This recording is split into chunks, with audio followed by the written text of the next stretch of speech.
Normalement, tout individu devrait avoir une nationalité et une seule. En réalité, certains individus ont plusieurs nationalités alors que d'autres n'en ont aucune et ils sont appelés les apatrides.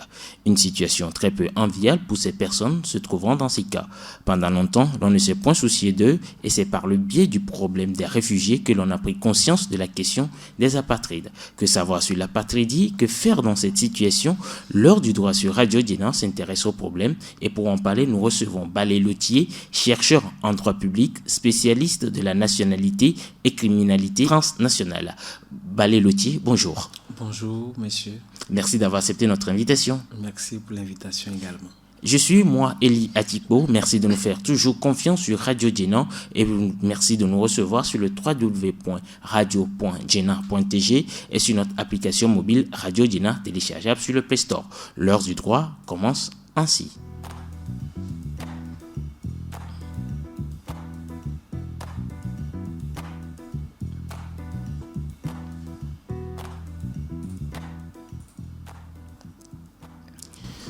Alors, Balé Lotier, vous qui êtes spécialiste de la nationalité et criminalité transnationale, aujourd'hui nous allons beaucoup plus nous appesantir sur le côté nationalité et parler des apatrides. Alors, quand on parle de apatridie, qu'est-ce qu'il faut comprendre par là?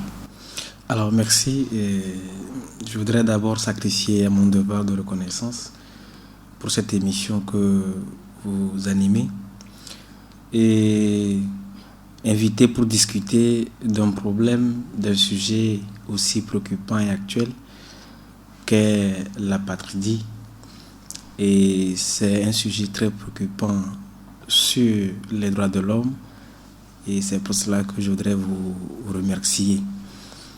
Alors, pour définir l'apatridie, on va aller tout droit avec une définition conventionnelle, celle qui a été proposée par les Nations Unies à travers sa convention de 54 relative au statut des apatrides, qui, en son article 1er, définit l'apatridie en référence à la personne apatride comme toute personne qu'aucun État ne considère comme son ressortissant par application de sa législation.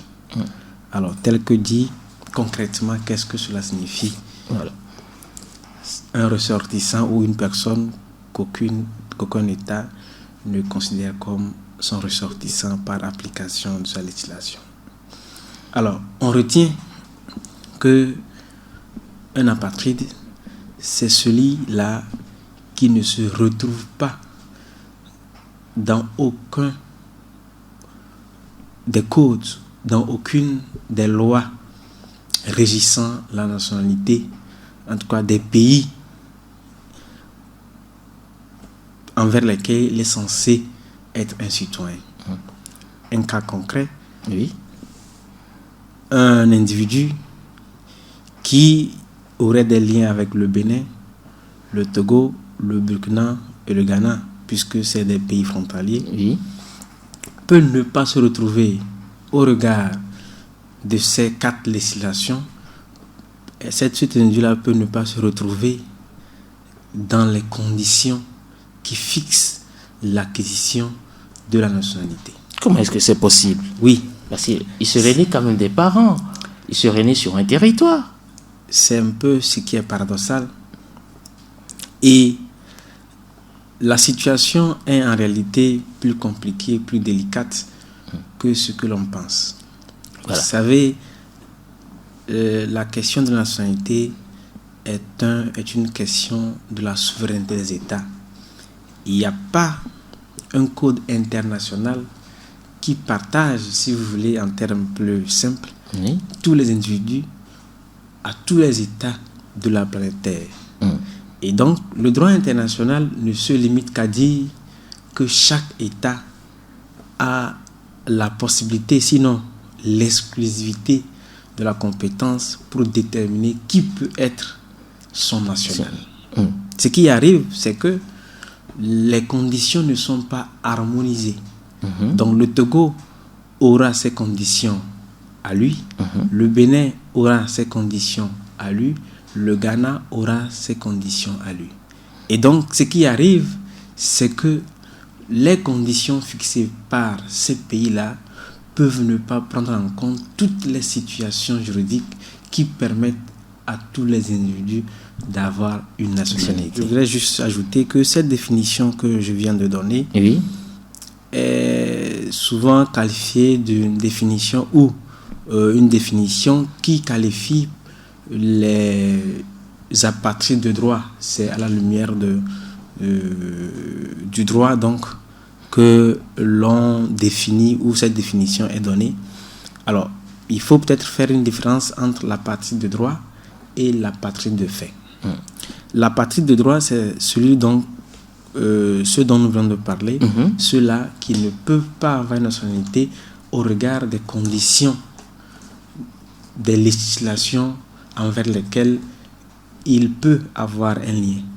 Alors, ça, c'est l'apatride de droit. C'est un apatride de droit. Alors, un apatride de fait, c'est que la personne peut avoir à remplir ou peut remplir les conditions au moins pour avoir une nationalité, mais elle n'a pas encore. Il y a ce qu'on appelle la preuve de la nationalité. Quand vous prenez le code de la nationalité togolaise, eh bien, c'est le certificat de nationalité qui permet donc, le certificat de nationalité tout court, qui permet donc d'avoir une carte d'identité, un passeport pour prouver sa nationalité. Alors, il y a donc des personnes qui n'ont pas encore ce certificat, mais qui peuvent l'obtenir, c'est-à-dire qui remplissent les conditions, mais ne l'ont pas encore. Donc, pour le moment, ils n'ont pas la possibilité de prouver leur nationalité parce que n'ayant pas une preuve de la nationalité. Or, vous savez qu'en droit, la preuve est la rançon du droit. Donc, ces personnes-là ne sont pas des apatrides au sens donc, de la définition que donne la Convention, parce qu'ils peuvent l'obtenir si ils le veulent. S'ils le veulent, mais ils ne l'ont pas encore. Mais le problème, c'est que en n'ayant pas donc la preuve, eh bien, vous comprenez que ces personnes peuvent ne pas bénéficier de certains droits. Et de certains avantages. De ces avantages. Donc, on peut les prendre comme des apatrides de fait et non de droit, parce que c'est les faits qui les rendent apatrides et non le droit. Donc, si je vous comprends bien, peut-être mon grand-père et ma grand-mère qui se retrouvent au village, qui n'ont pas fait leur carte d'identité nationale, qui n'ont pas leur nationalité, sont aussi des apatrides. Et ça, ce sont des apatrides de fait. Ce sont des apatrides de fait, mais qu'on ne met pas trop dans la définition que donnent les Nations Unies, parce que eux, on dirait que c'est parce qu'ils veulent qu'ils sont apatrides. Au moins, ils peuvent avoir droit à quelques avantages, mais plus loin, ils seront amenés, ils seront pénalisés. Donc, le mieux pour nous tous, et c'est l'occasion, c'est d'essayer d'avoir son certificat ou sa preuve de nationalité. Vous qui êtes spécialiste de la nationalité, ça nous amènera certainement à faire une émission sur les conditions d'obtention de la nationalité au Togo. On sait que parfois c'est la croix et la bannière. On en reviendra, mais ce n'est pas le sujet de notre émission aujourd'hui. Et la question qui suivait, c'était les causes de l'apatridie. Bien sûr, je reviens donc sur les causes. Elles sont nombreuses et elles sont multidimensionnelles, les causes de l'apatridie. Et on peut quand même les catégoriser. Et la catégorisation m'amène à dire qu'il y a des causes institutionnelles et des causes conjoncturelles. Qu'est-ce que j'appelle par cause institutionnelle? Bien entendu, cause institutionnelle au sens large, les normes et les institutions proprement dites, je veux dire les administrations. Alors, tout à l'heure, j'ai évoqué dans la définition les normes, en parlant donc de législation. Je l'ai dit, il appartient, ça c'est un principe de droit international, à chaque État de déterminer qui peut être son national. Et parce qu'il n'y a pas de conditions exhaustives prises en compte, eh bien certains individus peuvent passer outre les mailles ou les conditions donc d'obtention de la nationalité. Je veux juste catégoriser un peu ces conditions. Il y a aujourd'hui ce qu'on appelle la nationalité d'origine et puis la nationalité d'acquisition. C'est-à-dire, la nationalité d'origine, souvent, c'est de deux façon qu'on peut obtenir sa nationalité d'origine selon la modalité du droit de sol, ce qu'on appelle le jus soli, c'est-à-dire que vous êtes né au Togo par exemple ou dans un pays, et donc la loi prévoit que tout enfant né sur le sol peut obtenir la nationalité. C'est le jus soli, le droit du sol. Mais il y a également le jus sanguini, le droit de sang, c'est-à-dire vous êtes né de parents togolais ayant une nationalité, et donc vous pouvez donc prétendre avoir la nationalité de vos parents. C'est le jus sanguini. Et ces deux formules constituent ce qu'on appelle la nationalité d'origine. Alors, au niveau de la nationalité d'origine, il y a parfois des aléas qui font que un enfant peut naître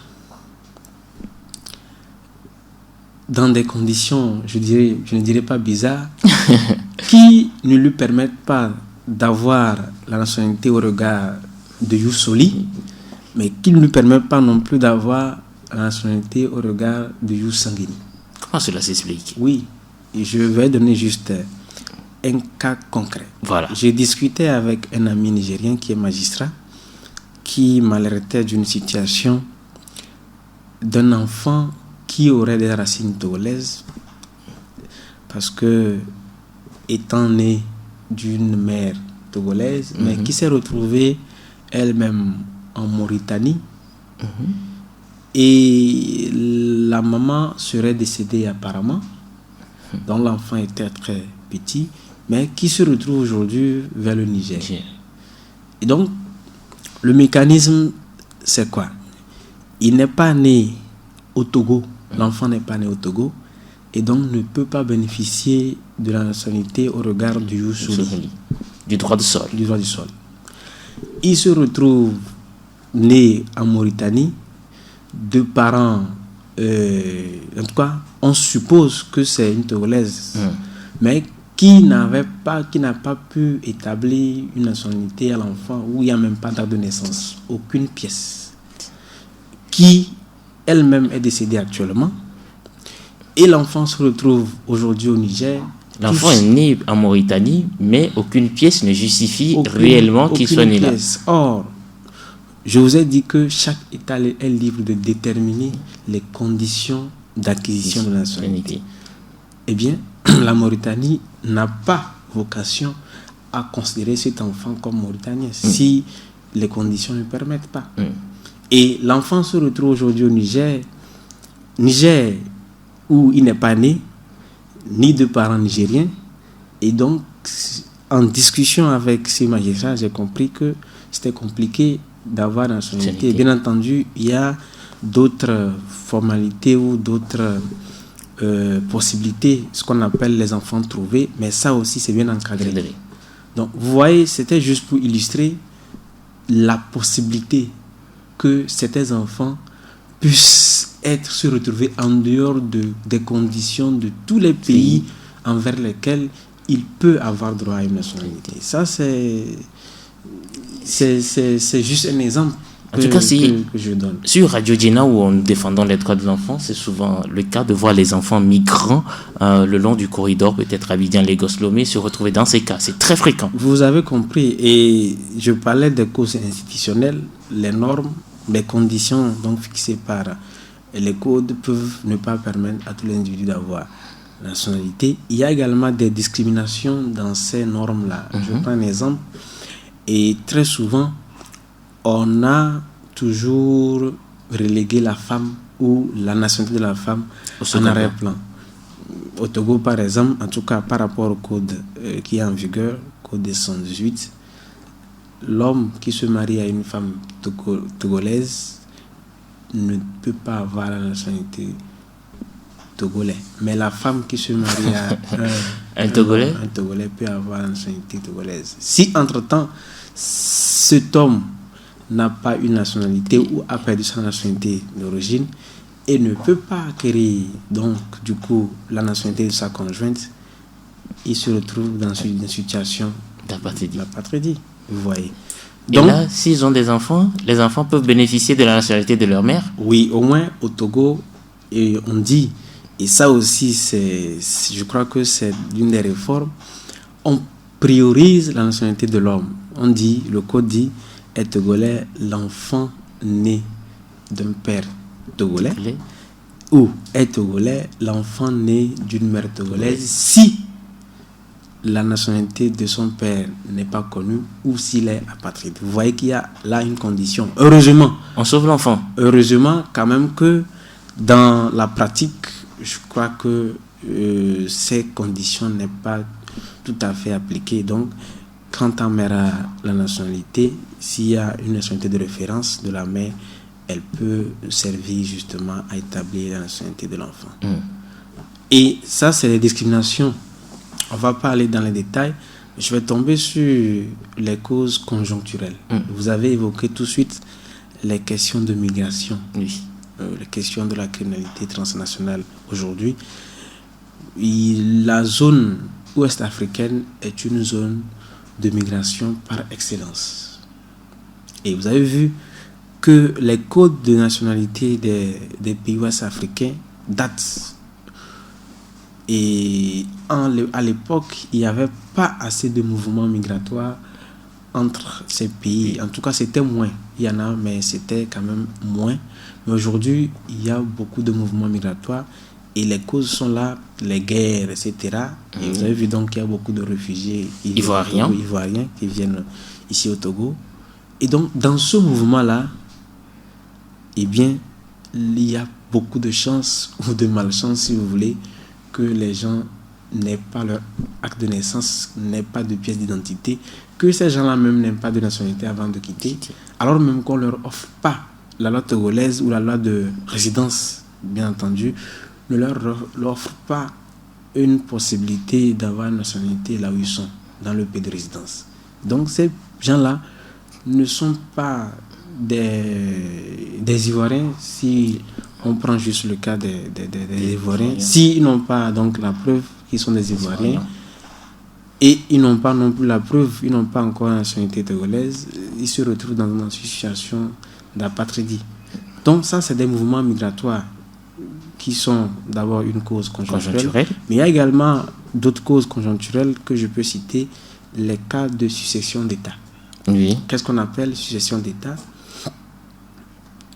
Je prendrai l'exemple du Togo, puisqu'on est au Togo. Au Togo, on nous a appris qu'il y avait... Le Togo allemand était plus grand que ça. Oui.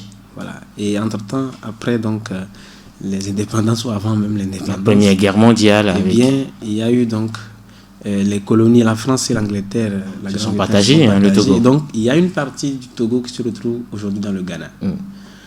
Alors, c'est un cas de succession d'État, c'est-à-dire que cette partie du Togo qui était togolais, donc il y avait donc des Togolais sur cette partie, devient ghanéen. Alors, qu'est-ce que ça peut poser comme problème? Eh bien, ces gens-là qui étaient Togolais, qui se sentaient Togolais, et c'est sûr qu'ils ont des parents Togolais, du coup, dans la réalité, on vit ça. Dans la réalité, on vit ça, bien entendu. Peuvent se retrouvent du côté du Ghana, mais il peut arriver qu'ils ne se sentent pas ghanéens, ou même que les conditions fixées par la loi ghanéenne ne permettent pas fondamentalement qu'ils aient la nationalité ghanéenne. Alors que le Togo, cette partie n'existe plus dans le Togo, et donc normalement ne devait pas non plus avoir bénéficié des conditions togolaises pour pouvoir avoir la nationalité togolaise. Donc les successions d'État arrivent parfois. Il y a donc des situations donc de perte de nationalité ou des situations où les gens se retrouvent, ne se sentent ni dans l'une des parties, justement. Et il peut même arriver, vous avez vu le cas du Sud-Soudan. Le Sud-Soudan aujourd'hui. Voilà, vous voyez. Corée du Nord, Corée du Sud, Kosovo. Exactement. Il y a un autre exemple entre le Cameroun et le Nigeria, l'île de Bakassi. Et vous voyez que si ces problèmes de nationalité ne sont pas réglés, il y aura toujours des gens qui seront comme des non-personnes, c'est-à-dire ni Camerounais, ni Nigériens. Donc, ce qui fait qu'actuellement, pour pouvoir pallier ces genres de problèmes, le droit international recommande que dans ces genres de situations, que le règlement des différends frontaliers puisse également inclure des clauses permettant de régler la situation des personnes qui vivent sur ce sol, cette partie en tout cas concernée par la succession d'État. En quelque sorte, on peut leur laisser le choix soit d'être nigérien ou d'être camerounais. Ça dépendra justement des dispositions et donc des compromis entre les parties. Ce n'est pas totalement, en tout cas, il n'y a pas une règle générale, mais donc il y aura quand même des compromis. Mais pour permettre quand même à chacun de se retrouver d'avoir une nationalité. Vous êtes sur le www.radio.jena.tg à l'heure de votre émission, l'heure du droit, et nous sommes avec Balé Loutier. Il est spécialiste de la nationalité, chercheur spécialiste de la nationalité et de la criminalité transnationale. Nous abordons la question de l'apatridie. Alors, quelles sont les conséquences, Balé Loutier, de l'apatridie? Alors, les conséquences sont aussi à l'image des causes, c'est-à-dire elles sont aussi multidimensionnelles. Puisque je n'ai pas cité toutes les causes, on ne peut pas les citer. Citer tout. Mais les conséquences, on peut également les regrouper. Et elles sont essentiellement juridiques. Et ce qui est particulier au niveau du droit de la nationalité, ou le droit de la nationalité, c'est que c'est une porte d'entrée aux autres droits. Vous conviendrez avec moi que les droits civils, les droits politiques, pour pouvoir jouir de ces droits, il faut avoir une nationalité d'un pays. Je prends juste un exemple, l'exemple du droit de vote, par exemple. Le droit donc d'être un électeur et même d'être candidat, par exemple. Pour enrôler, pour être inscrit sur les listes, il faut que ce soit national. En tout cas, ça dépend de quel genre d'élection, mais la plupart des élections législatives, présidentielles, etc., il faut être un national. Heureusement que le code togolais et le code électoral togolais est clément, et donc on peut, pour des gens qui n'ont pas de carte d'identité ou de preuve, on recourt pour le moment au témoignage. Mais ça, c'est une parenthèse, c'est juste une exception. Sinon, en principe, il faut une preuve. Pour dire que sans nationalité, en tout cas, si vous n'êtes pas national d'un pays, c'est difficile d'entreprendre l'immatriculation. Vous n'avez pas donc de document, de pièce d'identité pour vous immatriculer. Vous ne pouvez donc pas entreprendre. Pour pouvoir voyager, il faut des documents de voyage, des documents d'identité. Une carte nationale d'identité, un passeport. Bien entendu. Et donc, en résumé... Pour faire un retrait d'argent à la banque. En résumé, les conséquences sont dramatiques. C'est une négation du droit à la nationalité. Je vais vous lire un texte, ou pas un texte, une phrase d'un ancien, d'un apatride, et vous comprendrez un peu, ça résume bien les conséquences. Il dit, c'est une femme, elle dit, être déchu de sa citoyenneté, c'est être privé de son appartenance au monde. C'est comme revenir à l'état sauvage, à l'état d'homme des cavernes. Un homme réduit à cette seule condition d'homme perd jusqu'aux qualités qui permettent aux autres de le reconnaître comme un des leurs. Il peut vivre et mourir sans laisser de traces, sans apporter la moindre contribution au monde commun. Hannah Arendt. C'est profond. Alors, c'est profond. On n'a pas accès aux droits, parce que je vous dis que c'est une porte d'entrée aux autres droits, les droits politiques, économiques, sociaux, culturels. En tout cas, même si on en a très moins. Également, on souffre de discrimination dans la société quand on n'a pas de nationalité. Je prendrai juste un exemple. C'est vrai que au fond, on ne refuse pas à une personne à partir de se marier. Mais vous imaginez, moi, vouloir me marier et je ne connais pas la nationalité de mon conjoint ou de ma conjointe. Eh bien, ça pose problème. Ça pose problème. Parce que on peut penser que c'est un monstre ou comment. Donc, quelque part, ils ont beaucoup de difficultés dans l'accès aux droits de l'homme. Et surtout pour les droits politiques civils, c'est carrément presque inadmissible. C'est pas possible. Et là, c'est un peu comme vivre dans une certaine exclusion dans la société. Bien entendu, ils disent que si on reprend les propos, c'est comme on vit dans le néant. On n'est pas utile à la société, on est discriminé par la société, et pourtant, on vient d'un coin du monde, en tout cas. Et qu'on pourrait vivre sans laisser de traces, mais normalement, il faut un mécanisme pour pallier à cela. Quelles sont les règles aujourd'hui, les règles juridiques pour protéger de telles personnes? Alors, je peux dire que le monde aujourd'hui prend conscience de la question de l'apatridie. De plus en plus, pour avoir travaillé sur cette question, il y a une amélioration. Je vais partir du cadre universel et régional avant d'aboutir au cadre togolais qui est vraiment en train de connaître des réformes positives, bien entendu. Il y a aujourd'hui 2 tests au niveau des Nations Unies parce que les Nations Unies ont pris à bras le corps ce problème d'apatridie. Il y a une première convention de 54 qui est relative au statut des apatrides. Il faut au moins leur donner un statut qui leur permet de vivre d'une façon minimale. Et donc, dans cette convention-là, s'il faut résumer, on arrime la condition des apatrides à celle des étrangers. Il faut au moins les considérer comme des étrangers. Donc, il y a un certain nombre de droits qui ont été consacrés dans la Convention de 54 qui donnent un statut minimal à l'apatride. S'ils sont justement enregistrés, reconnus comme des apatrides, ils ont droit à des passeports, mais pas des passeports d'un pays. Et donc, ils peuvent voyager avec ces documents-là. En tout cas, on demande donc aux États qui ont ratifié cette convention-là de les considérer, de leur accorder le minimum qu'on puisse accorder à un étranger. Un toit, un travail, de la santé. Bien entendu. Au moins le minimum. Ça, c'est la convention de 54. Il y a, au-delà donc de leur accorder un statut minimum, il y a aussi le côté prévention.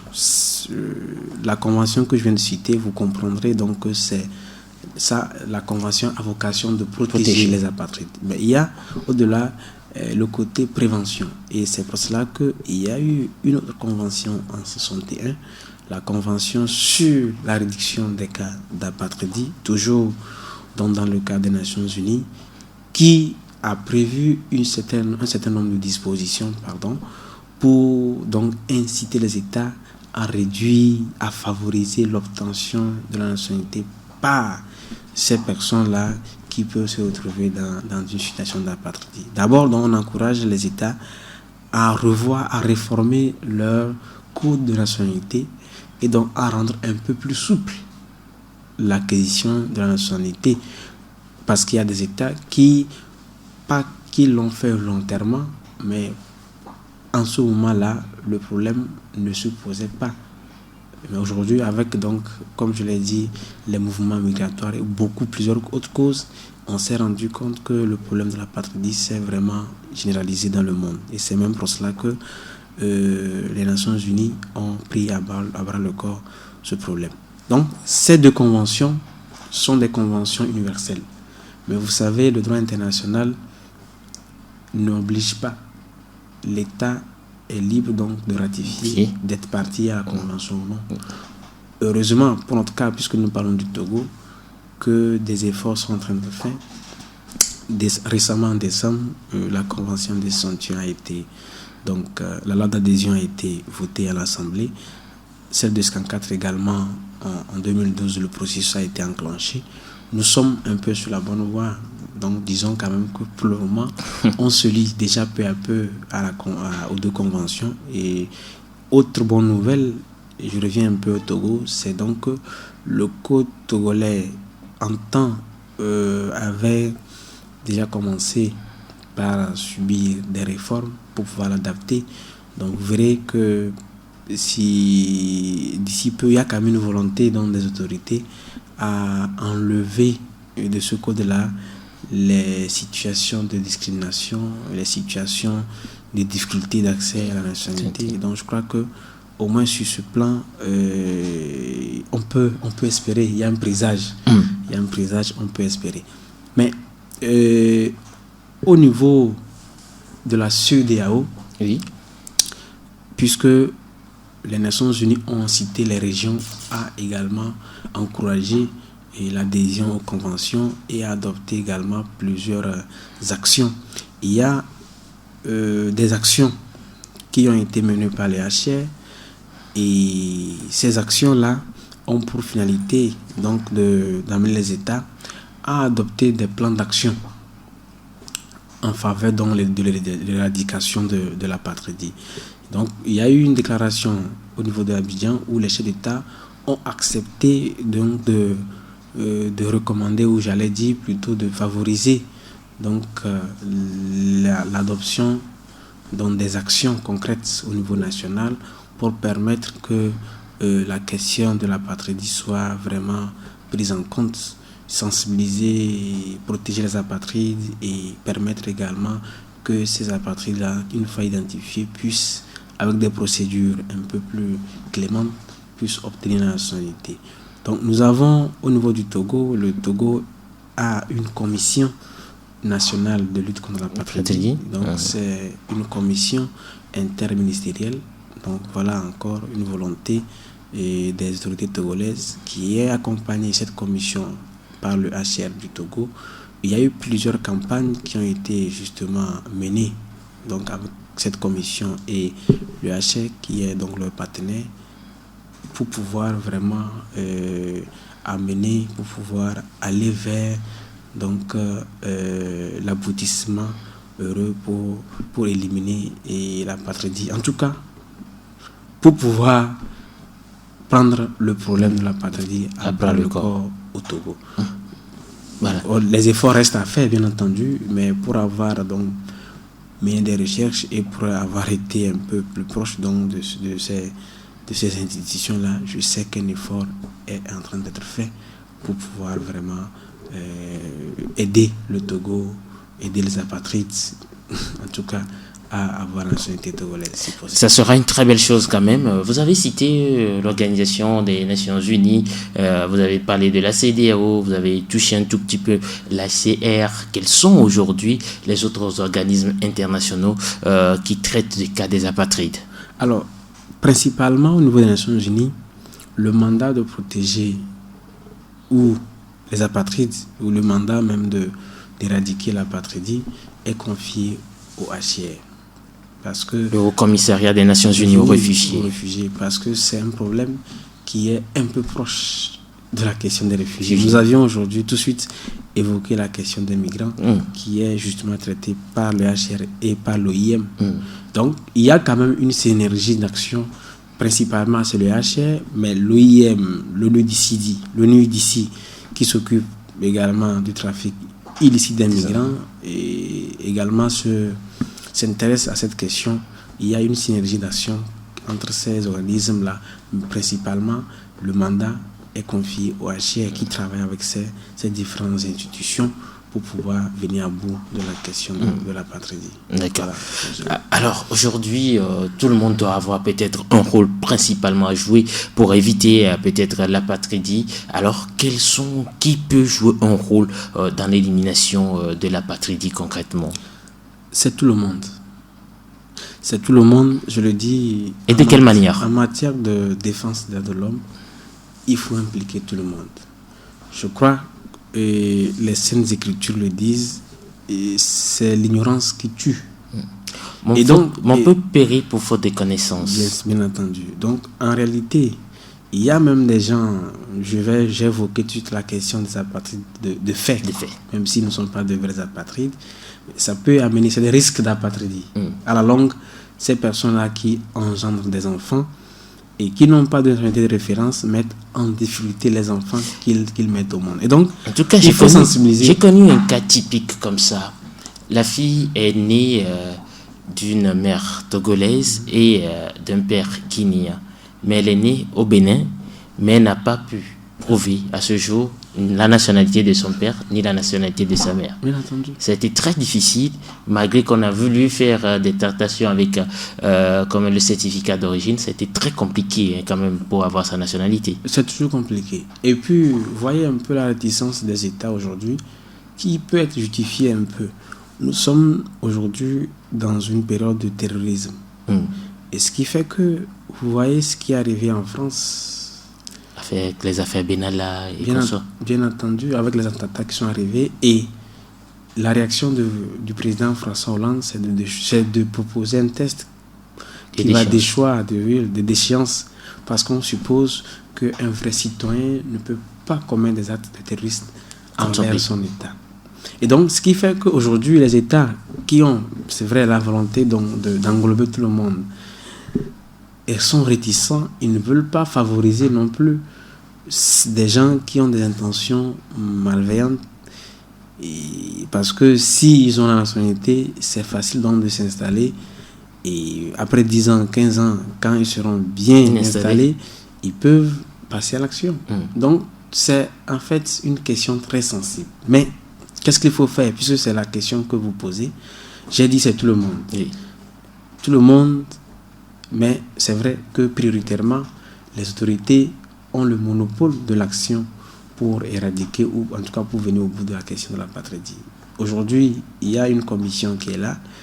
Il y a donc une volonté, mais il faut qu'on accompagne chacun à son niveau, les artistes, chanteurs par exemple, les chercheurs d'université par exemple, et les journalistes. C'est ce que vous êtes en train de faire.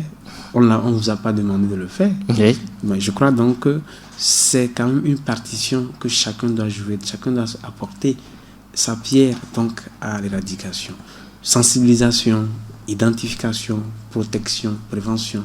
Voilà les piliers phares sur lesquels on peut construire le combat contre l'apatridie. Voilà, le combat contre l'apatridie est un combat qui concerne tout le monde, chacun dans son rôle. Et surtout les parents, faites tout et tout pour établir ne serait-ce que l'acte de naissance à vos enfants lorsqu'ils sont nés dans un milieu. Au moins, ces enfants seront protégés. Merci à vous, Lothier Balé. Lothier, j'aime bien ce nom, La Grâce. Amen VV. Voilà, merci d'avoir accepté notre invitation. Merci beaucoup pour l'invitation. Tout le plaisir est pour moi de passer donc sur cette émission. Alors, mon mot de fin, c'est que la nationalité est un bien très précieux qui ouvre droit à d'autres droits. Et donc, essayons, tant que nous pouvons, d'essayer de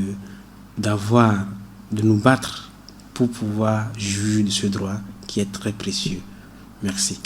Merci. Vos compétences nous intéresseront dans cette émission. Ce n'est pas la dernière fois que vous passez. Vous avez abordé la question de la nationalité qui est très importante et vous êtes aussi spécialiste de la criminalité transnationale. Nous en parlons beaucoup plus dans l'actualité aujourd'hui. Je crois que vous aurez le temps de revenir pour qu'on puisse en parler. L'heure du droit de ce jour prend fin. Ainsi, Rémi Humpati a assuré la mise en onde. Je suis Elia Tipo. Je vous donne rendez-vous le samedi prochain également à partir de 10h pour aborder un autre point du droit dans la cité.